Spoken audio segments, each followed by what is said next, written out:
Muy bien, seguimos en Nativa Nos Conecta, esto es Pulso Informativo, hay varios temas que analizar desde el punto de vista penal y por eso hemos recurrido al doctor Julio Rodríguez para que podamos entender algunas cosas que han pasado en las últimas 24 horas. En principio, el caso de Vladimir Cerrón, el Tribunal Constitucional se ha pronunciado anulando la sentencia, eso es lo que entendemos, no precisamente el proceso, y ni la sanción de 3 años y 6 meses. Pero el doctor Julio Rodríguez nos lo va a explicar. ¿Cómo está, doctor? Buenos días. Muy buenos días, un placer para mí estar con ustedes. ¿Podría explicarnos?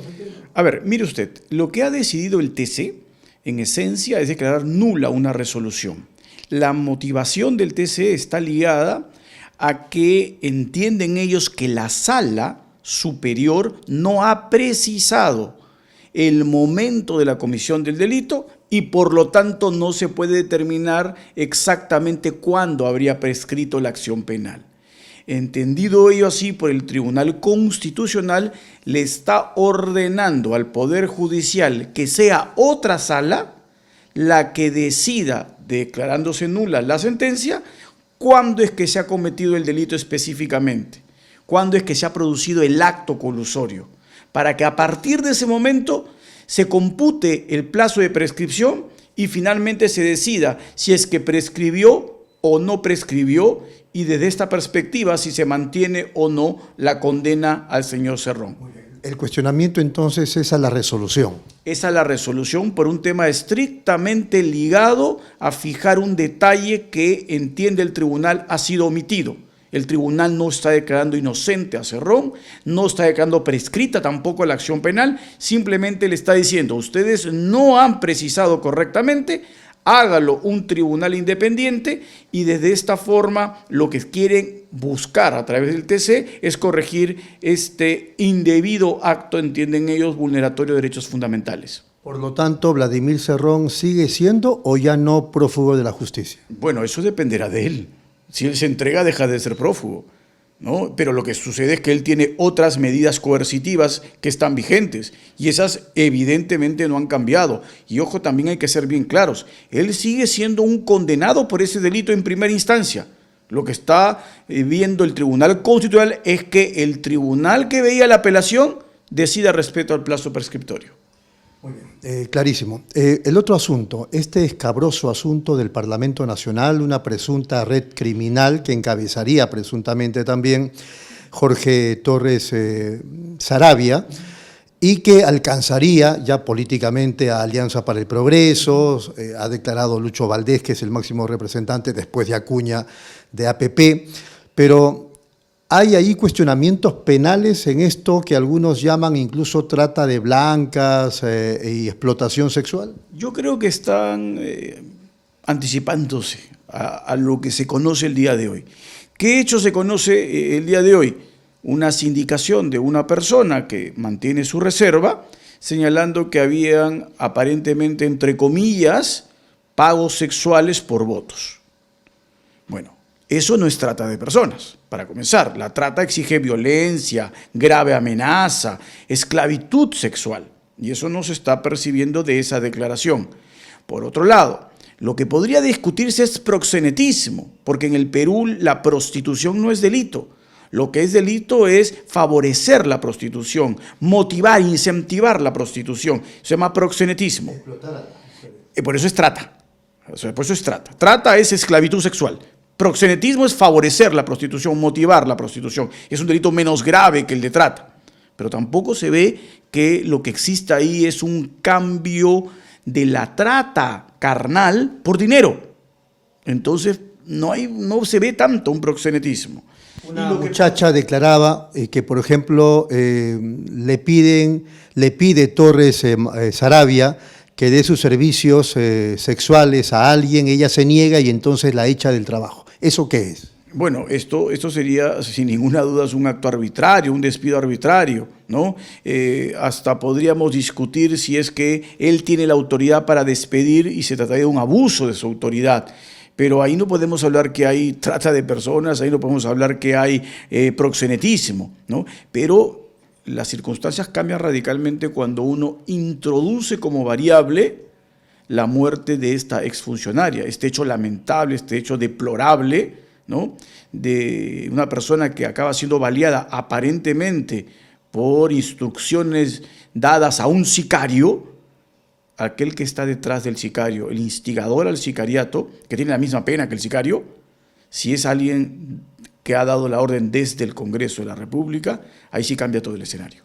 Porque podríamos estar hablando de una organización criminal que estaba cometiendo actos ilegales, ¿no?, y que ha utilizado el brazo armado de un sicario para silenciar a alguien.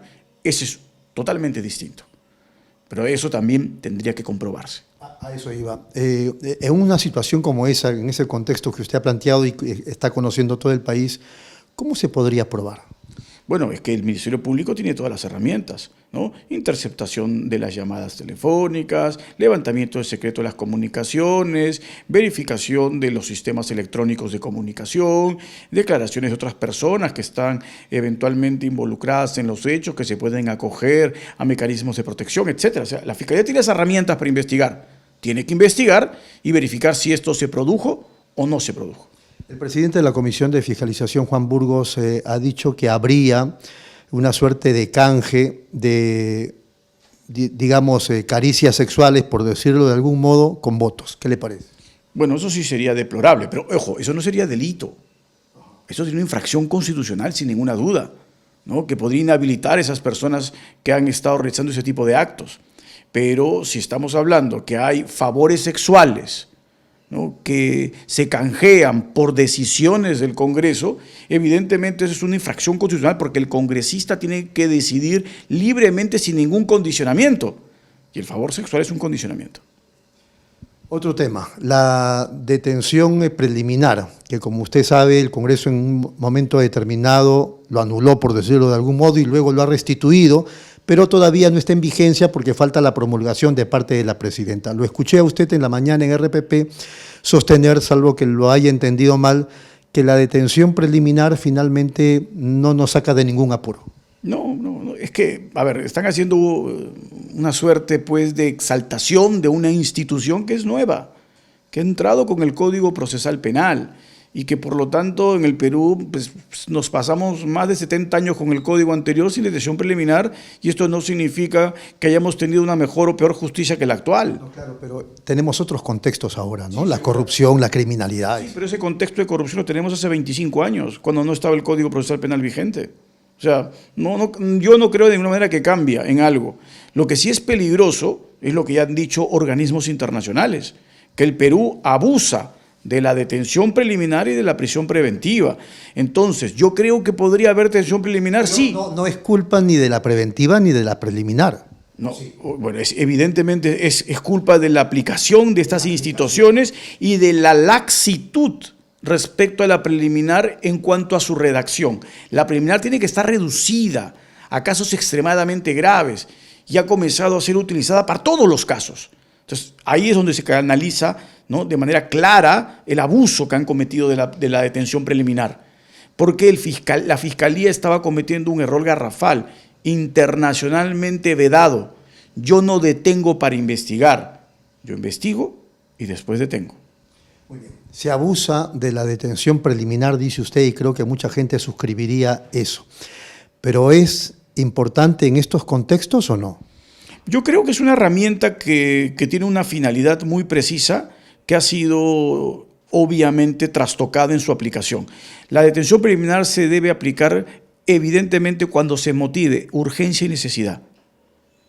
No hay urgencia cuando el caso tiene investigado 2 años, pues ya pasó la urgencia. Y hemos tenido casos en donde se ha detenido preliminarmente cuando la investigación ya tenía más de 2 años. Entonces ahí se evidencia cómo han trastocado la institución, ¿no? La preliminar tiene sentido cuando estamos inmediatamente con la configuración del delito, no cuando ha pasado tanto tiempo. Ahí se ve cuando esta institución ha sido manipulada ideológicamente, y eso es lo que no puede permitirse. Ojo, porque usted recuerde, la detención preliminar en términos legales significa una decisión inaudita aparte. Es decir, la parte afectada no es escuchada, no conoce ese hecho. Por lo tanto, los estándares de respeto a la libertad tienen que ser bien altos. Y acá se han pasado por agua tibia. La detención preliminar existe en otras partes del mundo, ¿verdad? Muy reducida, más reducida que en el Perú. Bien, ¿qué podría decirnos de la extinción de dominio? ¿Cómo está la situación legalmente hablando? Bueno, legalmente hablando, eso es una suerte de remedio del medioevo, ¿no?, de la confiscación de propiedad privada. Esto es gravísimo, gravísimo. En el Perú la pérdida de dominio es una institución claramente vulnerante de un derecho constitucional que es el derecho a la propiedad. ¿No sería como plantea el Colegio de Abogados de Lima, que está casi de acuerdo con su apreciación en este momento, en el sentido de que debe sufrir varias modificaciones para no cometer injusticias? Un montón de modificaciones. Bueno, primera gran modificación, si yo ya quedé absuelto del proceso, no me pueden aplicar pues pérdida de dominio. Si yo ya no tengo ningún involucramiento en un acto delictivo, ¿cómo voy a ser objeto de pérdida de dominio? Eso es lo que se ha planteado en el caso peruano como un abuso extremo. La pérdida de dominio tiene justificación cuando se trata claramente de neutralizar el patrimonio ilícito producto de una organización, de un grupo de personas que comete delitos. Pero no puede ser de ninguna manera un mecanismo para conculcar el derecho de propiedad de cualquier ciudadano que ya fue declarado inocente. Volvemos al tema. La extinción de dominio no es mala, sino que hay una mala utilización de la misma. Y una mala regulación en este caso. Coinciden las dos. No solo una mala utilización, sino la norma tiene un aspecto un poco extendido que debe ser reducido a casos muy puntuales.